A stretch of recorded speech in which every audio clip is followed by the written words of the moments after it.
Hai, dalam perjalanan kita sebagai home tutor, kita ada peluang untuk jumpa pelbagai jenis murid-murid. Dan kadang-kala senang, tetapi ada masanya tidak begitu senang. Ada student yang sikit mencabar. Jadi dalam video ini kita akan mengatakan dua behavior atau tingkah laku murid-murid yang kita sering jumpa. Yang pertama ialah pemalu. Yang itu tak respon, sangat senyap. Yang kedua yang bising punya, ya, yang suka bercakap, dan suka bermain dan tidak begitu minat untuk belajar. Jadi dalam dua case di sini, bagaimana kita menanganinya? Saya sudah menjadi guru tuition lebih daripada 15 tahun sudah. Jadi saya hanya memberikan saya punya pendapat yang ikhlas dan memang ada banyak cara untuk menanganinya. Jadi mari kita bermula.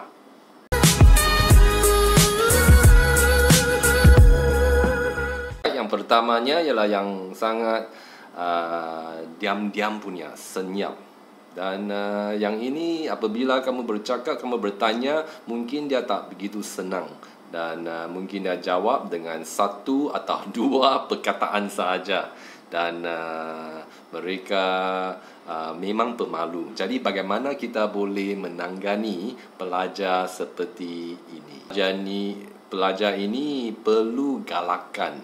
Mereka perlu keramahan. Di samping itu perlu sangat patient, sangat sabar dengan mereka dan membantu mereka dengan sedaya upaya. Jadi dalam situasi ini, saya tengok bahawa jika kita tanya mereka terlalu banyak soalan, mereka mungkin akan berasa tak senang dan mereka akan menjadi lebih malu. Jadi dalam situasi ini, saya akan bercakap dengan berpanjangan, conversational, dan saya menggunakan gaya percakapan yang natural, cakap seperti cakap kepada seorang kawan. Dan selepas itu, saya akan memberi dia peluang untuk menjawab atau bertanya beberapa soalan. Tetapi biasanya mereka senyap atau mereka mungkin jawab satu atau dua perkataan seperti yang telah dinyatakan tadi. Dan selain daripada itu, saya tengok sangat penting untuk tak tengok mata dia terlalu lama kerana mereka memang pemalu. Jadi saya cuba buat eye contact secara minimum, bukan banyak kali, sedikit saja begini. Ini akan membantu mereka berasa lebih senang dan cakap dengan cara yang ramah. Mungkin tak perlu cakap terlalu cepat kerana mereka nervous kan. Jadi boleh cakap dengan cara yang simple dan senang difahami daripada menggunakan perkataan-perkataan yang sangat complicated, susah untuk difaham. Selain daripada itu, saya tengok bahawa sangat membantu untuk senyum dengan lebih lebar-lebar. Ya, kerana ini akan membantu mereka untuk merasa lebih selesa. Metod yang baik untuk membantu mereka rasa selesa ialah cakap berpanjangan, sangat conversational dan bercakap dengan mereka dan tiba-tiba tanya mereka satu soalan. Soalan yang saya nak tanya itu biasanya satu soalan yang senang dijawab. Yang saya tahu bahawa dia tahu jawapan itu. Selepas dia jawab dengan betul, adalah baik untuk memberi komen kepada mereka, komentar mereka. Sangat bagus, kamu jawab dengan baik. Dan ini akan membantu mereka untuk menjadi semakin confident dan mereka akan menikmati pelajaran itu. Itu mungkin bermanfaat untuk bercakap dengan mereka kenal mereka, apakah yang mereka gemar makan, apakah inspirasi mereka, apakah maklumat atau tujuan hidup mereka apabila mereka sudah besar, apakah kerja yang mereka nak buat, adakah mereka nak jadi doktor atau lawyer dan sebagainya. Mungkin ini akan bantu mereka untuk bertenang dan percaya kepada kita sebagai pengajar. Apabila mereka jawab soalan dengan jawapan yang salah, daripada menggunakan perkataan yang negatif seperti oh itu salah atau kamu salah, mungkin lebih berkesan untuk menggunakan perkataan yang membina, perkataan yang menggalakkan atau perkataan yang positif. Sebagai contoh, apabila kita tanya mereka satu soalan dan mereka jawab dengan salah, kita boleh cakap, okey, baik, cubaan yang baik, boleh cuba lagi. Dan mungkin perlu tanya soalan yang seterusnya untuk membantu mereka mendapat jawapan. Dan jika mereka jawab salah lagi, jadi adalah baik terus menggalakkan mereka. Wah, sangat baik, jadi cubaan yang baik, boleh cuba lagi. Dengan cara ini ialah cara yang membina dan cara yang positif ini akan menguatkan tekad mereka untuk membuat dengan lebih baik. Dan satu lagi poin adalah apabila mereka kita bertanya sesuatu soalan dan mereka tak boleh jawab, jadi senyap-senyap untuk jangka masa yang lama. Jadi biasanya untuk seorang pemalu, apabila kita senyap-senyap terlalu lama, mereka akan rasa tak selesa. Jadi mungkin baik untuk cepat-cepat teruskan percakapan kita supaya mereka boleh ikut. Dan selepas itu, jika sesuai, kita boleh tanya soalan. Jadi ini beberapa tip untuk membantu orang yang malu. Dan sekarang kita tengok kes yang kedua, seorang murid yang sangat confident dan mereka suka bermain dan tidak berminat untuk belajar. Bagaimana kita boleh membantu mereka? Kita boleh faham bahawa mereka biasanya kanak-kanak dan kanak-kanak memang suka bermain. Di dalam minda mereka, memang mereka tahu bahawa mereka perlu belajar, mereka perlu rajin. Sudah pasti ibu bapa mereka selalu menggalakkan mereka untuk rajin. Tetapi oleh kerana mereka kanak-kanak mereka ada hati, ya, mereka memang nak main. Oleh kerana itu kita nak membantu mereka untuk menjadi disiplin, menunjuk disiplin diri, masa untuk bermain dan masa untuk belajar. Jadi ini cabarannya. Untuk pelajar seperti ini, mereka perlu seorang kawan, seorang pendengar yang baik, seorang yang sabar dan selalu menggalakkan mereka. Pada masa yang sama, seorang yang tidak malu untuk memberi nasihat apabila perlu. Jadi untuk memberi nasihat adalah penting untuk memberi, seperti apabila kita makan makanan. Makanan disertai dengan garam akan buat makanan itu lebih sedap, kan? Jadi apabila kita memberi nasihat, kita nak nasihat itu disertai dengan garam. Cara percakapan yang membina, yang menggalakkan, yang positif. Dengan cara ini mereka boleh menerapkan nasihat itu dengan lebih senang. Jadi itu cabarannya untuk kita sebagai tutor. Saya tengok adalah sangat berkesan untuk apa jua yang berlaku adalah baik untuk selalu tenang dan cakap dengan cara yang sabar.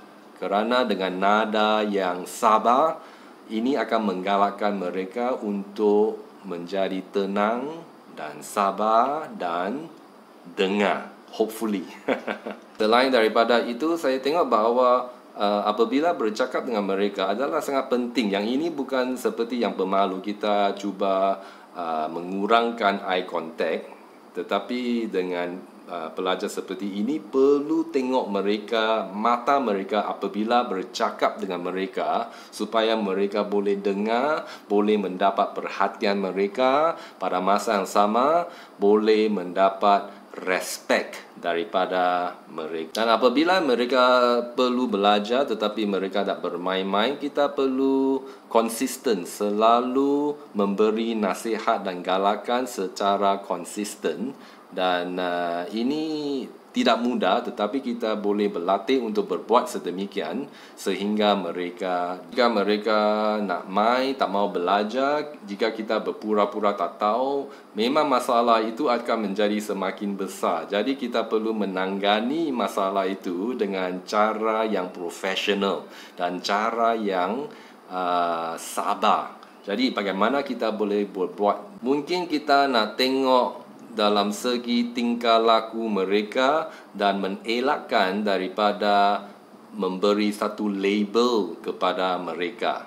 Sebagai contoh, daripada memanggil pelajar itu kamu seorang yang atau kamu sangat malas, kita boleh guna perkataan yang lebih positif seperti kamu sekarang tidak kerja. Jadi mengapa kamu tidak kerja? Saya perlu kamu kerja, boleh dengar saya dan kerja sekarang. Jadi ini lebih efektif. Satu lagi contoh ialah daripada panggil dia, kamu seorang pembohong. Mungkin lebih baik kita guna perkataan atau ekspresi seperti yang berikut. Kamu sudah berbohong kepada saya dan saya tak begitu happy dengan tingkah laku anda. Mengapa kamu membohong kepada saya? Apa alasannya? Dengan cara ini mungkin lebih efektif. Satu lagi contoh ialah daripada memanggil mereka, kamu sangat nakal. Ya, label budak itu, kamu sangat nakal. Mungkin lebih baik kita boleh cakap, kamu tak dengar. Saya sekarang nak cakap kepada anda tetapi kamu tak dengar. Mengapa kamu tak dengar? Kita cuba reason dengan mereka. Tetapi yang pentingnya kita perlu persisten. Kita perlu cuba dan cuba dan cuba. Sudah pasti pada masa yang akan datang mereka akan tahu bahawa kita firm. Kita memang nak bantu mereka dan mereka akan respon dengan positif.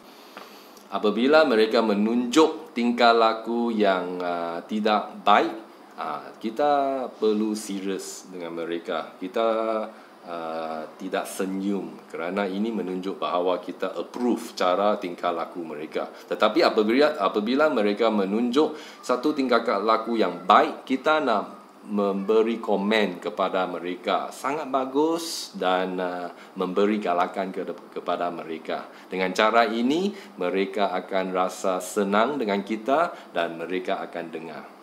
Tidak begitu baik untuk menunjuk kemarahan kerana kadang-kala bukan senang kita akan jadi naik marah dan mungkin ini tak begitu baik untuk diri kita kerana ini akan meninggikan tekanan darah kita, kan? Kesihatan kita terjejas. Jadi ini tidak baik untuk kita. Ini tidak baik untuk murid itu apabila kita naik marah dan marah mereka terus atau menjerit kuat-kuat, kerana murid itu akan belajar sesuatu teladan yang atau contoh yang tidak baik. Mungkin mereka fikir, saya tengok guru saya apabila dia nak buat sesuatu, dia nak melakukan sesuatu, dia meninggikan suara, dia menjerit dan selepas itu dia telah menyelesaikan masalah itu. Jadi kita nak memberi teladan yang baik kepada mereka dan menunjuk kepada mereka bahawa kita boleh menyelesaikan masalah dengan cara yang tenang dan cara yang sabar. Dan selain daripada itu, apabila kita menjadi marah, apabila ibu bapa itu tahu, mungkin mereka tak selesa dengan perkara ini juga. Jadi kita perlu berhati-hati dan menggalakkan mereka. Sudah pasti ada banyak cara untuk menangani situasi seperti ini. Tetapi yang bagus ialah kita tidak harus berputus asa. Kita perlu selalu cuba dan cuba dan cuba. Dan pada masa yang akan datang sudah pasti mereka akan dengar dan mereka akan bekerjasama dan mereka akan menjadi semakin maju.